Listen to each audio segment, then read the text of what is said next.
Unjuk rasa mahasiswa tolak pemberlakuan Omnibus Law di depan gedung DPRD Tasikmalaya, Jawa Barat berujung ricuh. Kericuan dimulai saat mahasiswa berusaha masuk ke gedung Dewan namun dihalangi polisi. Teman-teman rapatkan barisan! Rapatkan barisan! Rapatkan barisan! Ratusan mahasiswa dari berbagai kampus di Kota Tasikmalaya berunjuk rasa di depan gedung DPRD Kota Tasikmalaya terkait Omnibus Law berujung ricuh. Kericuan ini dipicu dari ketidakhadiran wakil rakyat untuk menemui massa.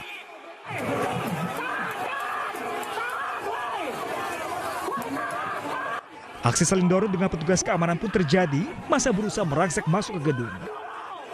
Selang 10 menit, akhirnya para wakil rakyat menemui massa dengan audiensi berlangsung di tengah aksi. Mahasiswa mempertanyakan aspirasi mereka soal penolakan pemberlakuan Omnibus Law yang diduga diabaikan pihak pemerintah pusat. Intinya kami datang ke sini itu untuk menolak dan menyatakan sikap pemerintah Kota Tasikmalaya untuk menolak Omnibus Law atau RUU tentang tenaga kerja. Secara harfiah, definisi Omnibus Law adalah hukum untuk semua yang dalam waktu dekat ini akan segera disahkan. Sementara mahasiswa menilai RUU Cipta Kerja Omnibus Law didikasi menyengsarakan rakyat terlebih dilakukan di tengah pandemi COVID-19. Dari Tasikmalaya, Jawa Barat, Asep Joharyono, iNews melaporkan. Kita beralih ke informasi penanganan COVID-19. Pemirsa, gedung DPRD DKI Jakarta ditutup selama 4 hari setelah salah satu staf di Sekretariat Dewan terkonfirmasi positif COVID-19.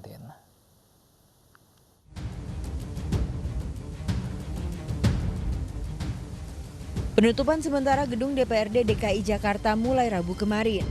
Penutupan setelah salah satu seorang staf di Sekretariat Dewan terkonfirmasi positif COVID-19 usai menjalani swab test. Selama 4 hari aktivitas di gedung DPRD dihentikan dan seluruh ruangan akan disemprot cairan disinfektan. Pengamanan di gedung DPRD DKI Jakarta diperketat. Petugas PAMDAL menjaga gedung mulai dari luar gerbang hingga halaman area pintu masuk gedung. Rapid test juga dilakukan kepada seluruh anggota dewan dan para pegawainya. Kami yang positif COVID-19, jadi kegiatan-kegiatan di alat kelengkapan dewan untuk sekarang ini dihentikan, tapi memang ini sesuai dengan permintaan daripada masing-masing alat kelengkapan dewan, khususnya di kegiatan komisi-komisi mereka sendiri yang langsung umpamanya membatalkan kegiatan-kegiatan tersebut. Penutupan dan penghentian aktivitas juga dilakukan pengelola Pasar Pramuka Jakarta Timur setelah satu pedagang di Pasar Pramuka dinyatakan positif COVID-19. 150 pedagang yang tokonya berdekatan dengan toko pedagang yang positif corona menjalani rapid test. Dari Jakarta, tim liputan iNews melaporkan. Ya, pemirsa, DKI Jakarta mengumumkan penambahan kasus positif COVID-19 terbanyak kedua setelah Jawa Tengah, yaitu 260 kasus. Total pasien positif COVID-19 di Jakarta data terakhir mencapai 15.173 kasus. Sejumlah kelurahan di Jakarta Pusat dan Jakarta Utara mencatatkan jumlah pasien positif COVID-19 terbanyak.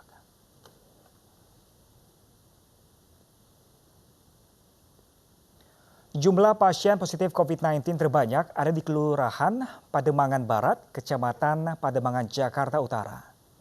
Jumlah pasien positif COVID-19 sebanyak 200 orang, pasien sembuh 156 orang dan meninggal dunia 14 orang. Kemudian disusul dengan Kelurahan Sunter Agung, Kecamatan Tanjung Priuk, Jakarta Utara dengan pasien positif 185 orang, pasien sembuh 159 orang dan meninggal dunia 11 orang. Masih dari Jakarta Utara, pemirsa, yaitu di Kelurahan Penjaringan, Kecamatan Penjaringan, Jakarta Utara. Di kelurahan ini ada 279 pasien positif COVID-19, 132 pasien sembuh dan 6 pasien meninggal dunia. Sementara di Kelurahan Sunterjaya, Kecamatan Tanjung Priok, Jakarta Utara, jumlah pasien positif COVID-19 sebanyak 146 orang, pasien sembuh 99 orang dan meninggal dunia 10 orang.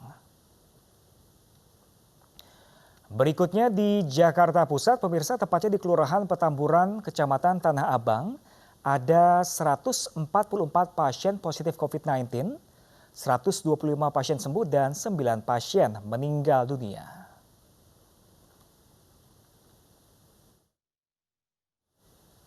Ya pemirsa, saling serobot terjadi saat pencairan dana bantuan sosial di Kecamatan Kelapa II, Kabupaten Tangerang, Banten.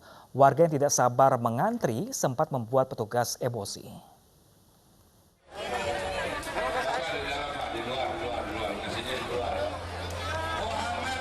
Warga Kecamatan Kelapa II, Kabupaten Tangerang, Banten saling serobot mendaftar pencairan dana bantuan sosial terdampak COVID-19.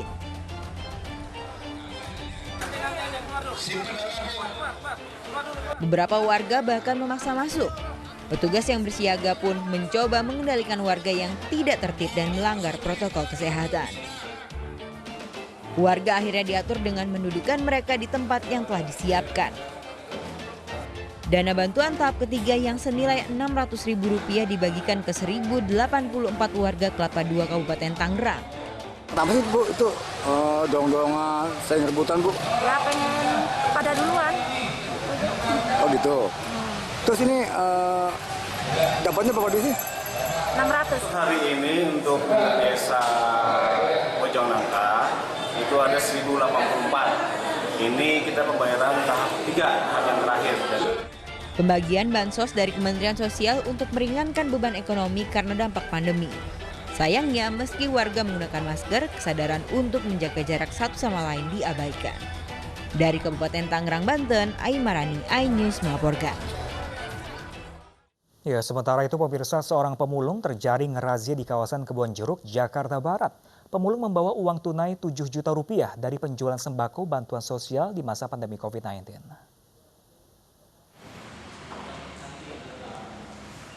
Petugas pelayanan pengawasan dan pengendalian suku dinas sosial pemerintah kota administrasi Jakarta Barat terkejut saat menemukan uang senilai Rp7.070.000 dari seorang pemulung.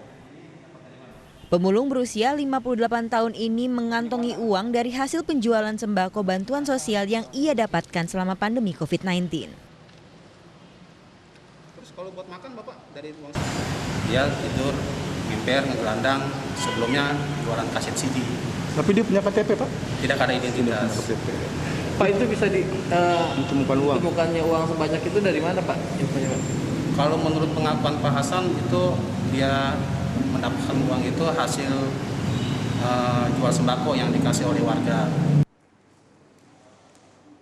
Pemulung bernama Hasan ditangkap petugas P3S saat tidur di pelataran jalanan di kawasan Kebonjeruk, Jakarta Barat. Ia mengatakan bantuan sembako ia jual sejak pandemi COVID-19 dan hasilnya untuk kebutuhan sehari-hari.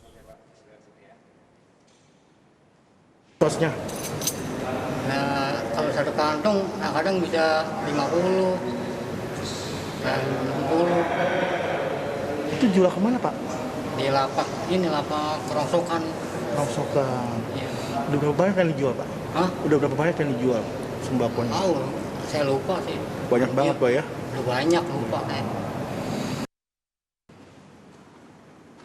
Kini Hasan akan dirapid tes terlebih dahulu baru nanti akan dikarantina di Panti Sosial Kedoya, Jakarta Barat.